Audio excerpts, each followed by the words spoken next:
in this article in Only in Your State, onlyinyourstate.com talks about stuff that happens only in your state. Hey. Nice, wow, huh? that's really clever. Well, I get that. I know, it's really amazing. They don't have to figure out what that is at all. Right. Anyway, they're talking about a restaurant in Wisconsin that I want to go to. And they say they create an unforgettable dining experience. It's a place called Safe House. Oh, this is Milwaukee. Espionage themed restaurant yes, in Milwaukee. This is totally cool. I so want to go here too. Number one, you need a password to enter. We just talked about this. Who did? You and me and Kelly, and I think one of our friends, Amy. I think we were talking about this Safe House place. Yeah, right. You need to know where you're going because the place is not marked in a very obvious way at all. Mm-hmm. They've got a thing called a Mission Impossible burger. They've got Sean Connery New York strip. They've got the Code Buster for a salad. The Code Buster. They've got this place has been around since 1966. This is amazing. It's been around since 1966, and this is the first time we've been hearing about it. They've got secret entrances in it, like a bookshelves slide and stuff like that. That's excellent. The bartenders are crazy knowledgeable and have worked there forever and ever and ever. Right, because it's actually cool and hip to actually be a bartender there. Right, they've got cool chairs that says James Bond in the back or Mata Hari. Spy-themed decor where they've got like these big keyholes that you can peer through the keyholes like into the kitchen and stuff like that. Like the movie Porky's. Kind of. just not as perverted. There's just no shower on the other side. But the thing about it that I find is really, not only is it a cool idea, okay, but it's not like they're doing anything. They've got beer. Mm-hmm. They've got food. Mm-hmm. They've got a salad. They've got old chairs. Mm-hmm. They've got a bartender that stands behind a bar with a big map of the world. Mm-hmm. That by itself, not that big a deal. They've taken a part of the wall and they found a way to slide it so it looks like it's a door. Mm-hmm. They promote the fact it's been around since 1966. A lot of places have been around for a established long time, right? Yeah. Okay. Code Buster salad is just a salad. The Sean Connery New York strip is just a steak. In fact, it doesn't. The picture they show of it's not that impressive looking. Well, and this is what restaurants do. I mean, they name things according to their theme, and that's that's predictable. But the theme itself is not that even interesting. It's that everything they talk about in this article is about how you come and you have this experience, and that makes me excited about going. Mm-hmm. Okay, I'm not excited about going to a wedding. But if I feel like I'm going to experience a wedding, it's going to be something new to experience. I'm excited about it. Mm-hmm. I'm not excited about getting my car washed, but I know a place where I get my car washed, where the whole idea of getting my car washed is this cool experience of watching my car get washed. Really? What's that place like? It's just a place up in Savage. It's not a big deal, but I don't go there because they do a better job washing my car. And they also charge me more for it. But the whole idea of watching the whole process and being there and having a little popcorn. And everything is a bird in the lobby, a big ugly parrot of a bird that is not very nice. Yes, you can't get close to it without being mean to you. It's like a character. But I pay extra to go there, right? Because it's an experience, and that's one of the things that a lot of guys who talk to me about what I do. And why do you do this and why do you have these kind of customers? Is because I don't look at what I do as DJing or doing weddings. I think of it as helping to create an experience for not only the people that are hiring me, but for their guests. And if I can do that using DJ tools, yay. But if I don't have to use DJ tools and still help them to create an experience, they pay me a lot of money for that. This is the Bill and Jason Show. Hi. Bill, Hermann, Jason Jones. Well, I think, and you're speaking to like your revelation on you don't have to just use DJ tools to create things. You can create a DJ only experience just using DJ tools. Right. And that's cool, and people like that, and that's its own thing.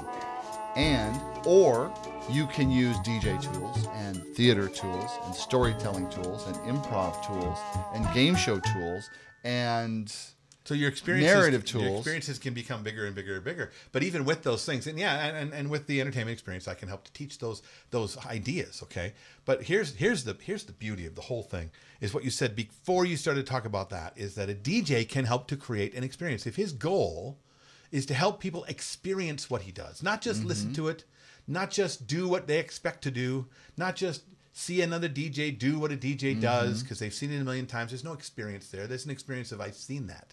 Okay? If you create an experience, just the intention of it, having them experience what you do now has you being for them a different way. having them experience that's something else, even though you're doing DJ stuff. Yeah, well, I mean, think about Jason Janai, right? Jason Janai is not an MC, and we talk about our long suit is really. I mean, you're a great DJ, Bill. I don't want to take away from that. But your in your face, Jason Janai. Your strength is in your hosting and your storytelling. I mean, that's really the strength that you built upon. Right. And but even and so the only thing I'm using those things to do though is to create that experience. No, exactly. For somebody But that's else, the experience you want. But I'm saying like Jason Janai, like is for the moment when he's playing and performing, he's using DJ tools to create a DJ experience, right? Or just create an experience. Period. I don't even want to put the generating. DJ into it. Well, yeah, but he's generating an experience. Right. He's not just like I'm going to play this and see what they do. Right. He's like, I am going to create this experience. I'm going to move the emotion of the room this way. I'm going to move the feel this way. I'm going to kind of react to their energy that. So he's like actually working with different, dropping in different cuts and different things like that. Even if it's pieces that he's rehearsed in different mixes and things, he's like responding and creating this dance. He's generating this experience. Now that's starkly different from, okay, I think. At the beginning, I play oldies, and then I play Footloose, and then I play the Cha-Cha Slide, and then you know what I mean. Like playing the routine. It's he's engaging. He's creating an experience. Well, I think the difference is though mostly because one guy can play those songs, and another guy can play those songs. He can decide that. Yeah. The difference is in this guy is playing these songs and seeing what happens because if I play these songs, I'm going to watch to see how it affects you. This guy has decided and has chosen and has created that by doing this, it will create that. He's doing it with a purpose of creating an experience. He's not even thinking about the songs he's playing. He knows they're going to be in this order, but he's generating into the room this experience that he wants to do and how he plays them, when he plays them, when he turns them up, when he makes the mixes are going to be pointed towards that idea, what he's actually decided, what he's creating, what his purpose is. Yeah, the attention he's putting out in the room. Whereas this guy plays the music. Right. And then watches to see how it works out. The two very different things. So different, in fact, that the exact same songs, the exact time the mixes are, two different people can have completely different experiences for the same exact audience. Right. Because this has purpose driven and this was let's just see what happens. Right. Like this guy likes computer DJing because he can take longer smoke breaks. And this guy likes it because he can do more things. Whatever that is, right. There's a purpose to the experience that there's this guy's creating a purposed experience. This guy's playing music and seeing how that music makes an experience in the room. It's like I've got no say in how the music makes the room affect. This guy knows that what he does and how he is and everything that he does, he can now, this is the experience you're going to have when I'm done. And you have it. Right. Whereas this guy plays the music and, that was kind of cool. Yeah. He watches, he creates. There's difference. Yeah, one of those has a commitment to create something. Both of them have a commitment. Well, just no, not one of them has a different one. Well, maybe that's assuming a lot that actually like they both have a commitment. One is have a commitment to creating an outcome and generating, and the other one they may be committed to pleasing the people that are there. Now, keep in mind, trying to do these things, but they're not. They don't have like something specific in mind that they're going in to create. They're going to go. I'm going to see what they're going to react to circumstances. Like, are people friendly to me? Geez, they're being mean this time. Well, I'm not going to. This is going to affect me for the whole night. Right. And you know what I mean? They're like kind of like swimming around in whatever people generate them as. Versus somebody going in confidently is like, I know who I am. I know what I'm going to deliver. I know what I'm going to create, and I'm going to work and collaborate with them to do that.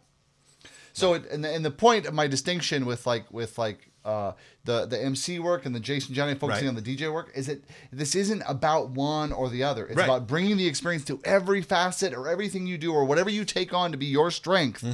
It's like putting in the generating an experience out of that. Right, and that's what's going to have you unique. And it can be everything. And we're not just talking about your performance. We're talking about the sales process, the planning process. We're talking about how you are with your family, with your kids, with a waitress in a restaurant. You know, what have you decided that you're going to be responsible for when it comes to the experience that is around you all the time? Who are you that they are?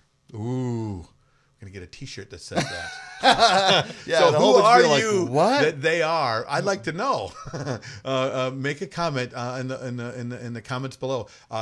Reach out to us. Tell us more about this. How this is affecting you. How does this conversation bouncing around in your head? Are you really kind of seeing this, or well, what are you committed to when you perform? What experience are you committed to making? If you've never thought about it, well, then think about it and tell us what you think that would be or what you're going to try. Right, and you can go to BillAndJasonShow.com. You can check me out at the Entertainment Experience, either on Facebook or online. I think it's entertainment-experience.com. You can check that out as well. I even got a workshop coming up in November. There's links right below. We want you to see you. See you Bye. next week. Bye-bye. Broadcasting from high atop planet Earth at a rate of 96 kilobytes sampled per second over the interweb in an effort to stop glorifying being busy. This has been an Entertainment Experience production.